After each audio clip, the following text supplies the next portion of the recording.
We've talked a lot about Andrew Wiggins recently in terms of potentially being traded to the Los Angeles Lakers, but the truth is, Wiggins changes everything for the Miami Heat. It could either go really positive, all thanks to Andrew Wiggins, or it can go negative, but turn into a positive because of Andrew Wiggins. And I'll explain why in a little bit here. I'm Nic Rohloff. This is the Heat Report by Chat Sports. But Wiggins obviously didn't have the best tenure in Miami after being acquired in the Jimmy Butler trade at the deadline. And it's not because of his play on the court. No, he actually played good, but he just only appeared in 17 out of 33 possible regular season games. And then people did watch him struggle in the playoffs, and everyone came to the conclusion, even myself, okay, maybe Andrew Wiggins isn't the best fit long-term in Miami. But the truth is, I think it's because of what he was asked to do with the Miami Heat, specifically in that playoff series. Think about that team Miami threw out there on a nightly basis. It was Tyler Herro getting face-guarded and doubled almost every screen by the Cleveland Cavs, and they were just begging anyone outside of Herro to produce offensively. They trusted Evan Mobley, a decoy, to defend Adebayo, and he did it well. And then they were confident in the rest of their team's ability to defend Andrew Wiggins, and he couldn't beat him. And that was the case. And if we're going to be honest, Wiggins was the third option for Miami down the stretch of the season. That just can't be his role. It just can't. Wiggins is a very good basketball player. But the only way he can be a third option is if he's playing with all-time greats, which is what he was doing in Golden State when he was an all-star, when they won the title. He was playing with an all-time great in Steph Curry and Klay Thompson, who was extremely efficient and productive that season. No offense, I don't think I'm breaking any news here. Tyler Herro and Bam Adebayo are not Klay Thompson and Steph Curry. So with his current role, it just simply fits him better because now he is asked to be the fourth option.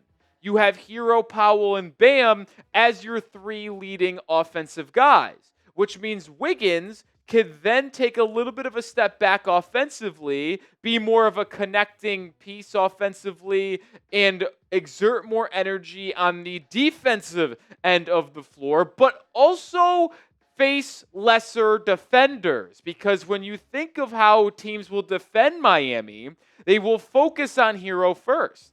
Then they will likely focus on Bam, even though he's not as aggressive as Powell. He is our second best, if not probably our best player in general.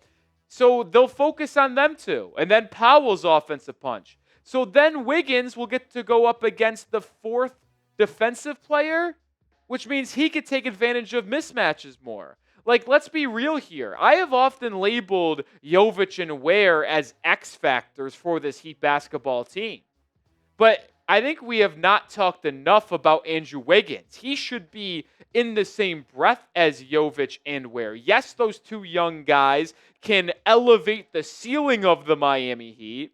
But if you are purely looking at players that can change the trajectory of the season for Miami positively or negatively, there might not be a player out there that changes it in more of a positive direction if Andrew Wiggins is able to stay healthy and really take advantage of these mismatches that he will face on a nightly basis in the regular season as the fourth option.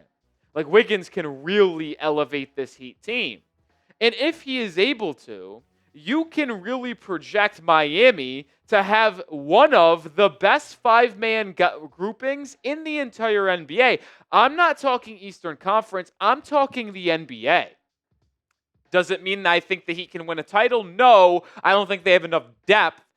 But their five-man lineup could go toe-to-toe. Saying could, not will, could, with many different teams.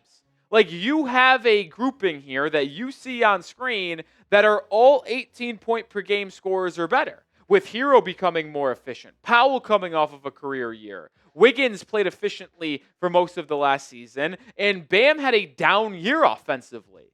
You anticipate that he's going to be able to bounce back and be more efficient this season.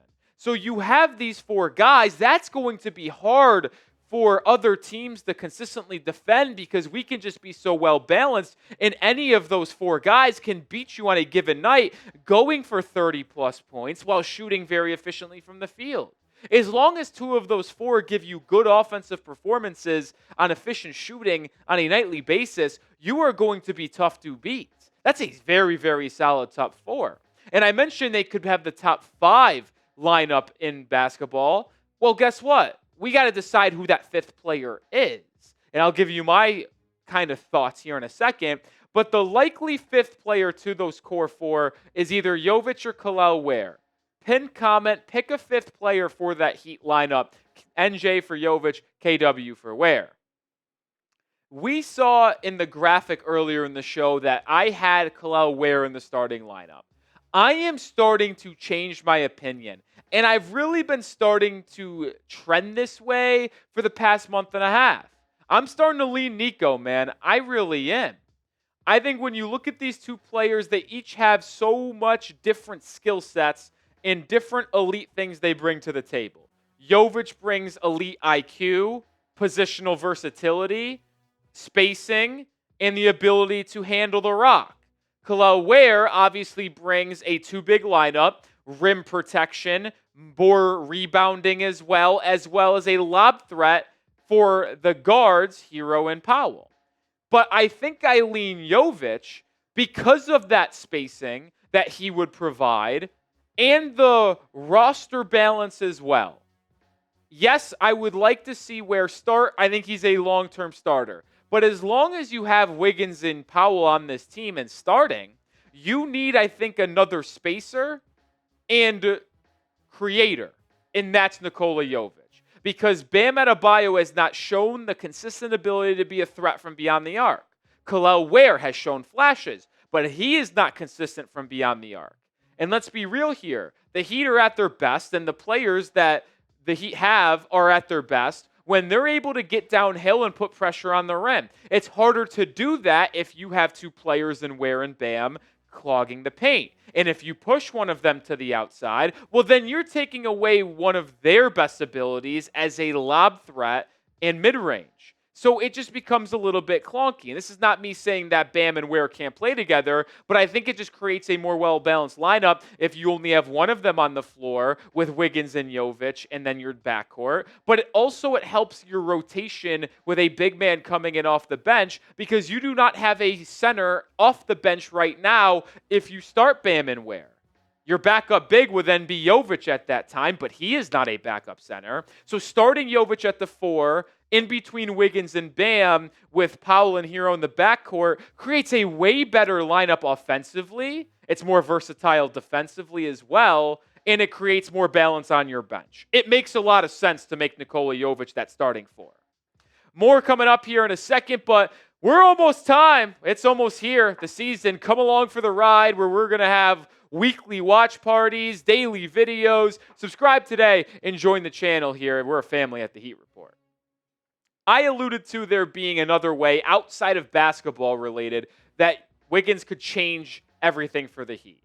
Well, if the Heat struggle, and every positive that I mentioned in the first half of today's video actually does not happen, well, he can actually be traded as well. Like, if the Heat are struggling, they look like a play-in team, well, then just trade Wiggins at the deadline. I mean, it would just be the most no-brainer thing that Pat Riley could do. Now, would he do it? I don't know. Pat Riley does a lot of stupid things. But the smart GMs in the world would recognize this team isn't a playoff contender and would be a play-in team again. And then trade him. Because Wiggins has only one guaranteed year left on his deal this season. And then it's a player option for $30.1 million, which he will likely opt into because I don't think he's getting a contract worth $30 million over multiple years by another team unless he comes out of nowhere and averages like 24, 25 points a game this year and is an all-star again. And if you did trade him for expiring contracts and maybe draft capital, you would then create $84 total million in expiring money when it comes to Powell's 20 mil. Wiggins is 28. You have Fontecchio's 8. Like, these start to just build up here, and you get to $84 million in expiring money, which would create a lot of flexibility not only for free agency next summer, but also on the trade market. More coming up here in a second, but take advantage of this deal at chatsports.com/heat sale. 56% off, usually $120. You can grab this sweet Heat Culture hoodie for $53. Right now, if you order it, you'll get it in time for the season tipping off on October 22nd. Don't wait any longer. Links in the description and comments of today's video. So when you talk about a potential return for Andrew Wiggins, it, I think, depends on the team. But I do truly believe Miami could net a first-round pick alongside expiring salaries for Andrew Wiggins. We have talked a lot about a potential deal with the Los Angeles Lakers and how I am demanding connect Rui Hachimura and a first-round pick. If the Lakers play really well to start this year, like Luka, LeBron, Reeves, Ayton, they're cooking. They are a top 3 team in the West, but they feel as if they need that extra push. We know this is likely LeBron's last season in the NBA. So if they feel like they need something to get them over the top and beat the reigning champs OKC, why not push your chips into the table, send that first-round pick and expirings to Miami for Wiggins? And if Miami's struggling, they should absolutely entertain that deal, as I mentioned just a bit ago. So to me, the Heat are in a win-win spot as long as Pat Riley doesn't F this up. Either way, you get good Wiggins going up against mismatches every night, and the Heat are a top 6 team in the Eastern Conference. If the Heat stay healthy, that's a very real possibility. I actually have them as the 6th or 5th best team in the Eastern Conference right now. Only teams that I can confidently say are better than them are the Cavs, Magic, Knicks. Those are my top 3 in the East. You put them in the same tier as Detroit, Atlanta, Milwaukee, Boston, Indiana. That could shake out any other way. I think the Heat ultimately become a top 6 team this year if they can stay healthy. But if I am wrong on that, injuries just crush this team, and the Heat are a bad team in early February, well, then make that trade, like I just mentioned, with Wiggins and set up yourself better in the future with a first-round pick. Either way, Andrew Wiggins changes everything for Miami. Either makes his team a play-off team and not a play-in team, or it can net Miami assets at the trade deadline. We'll be here for every step of the way, so subscribe and join us. I'll see you tomorrow with another video. Go Heat.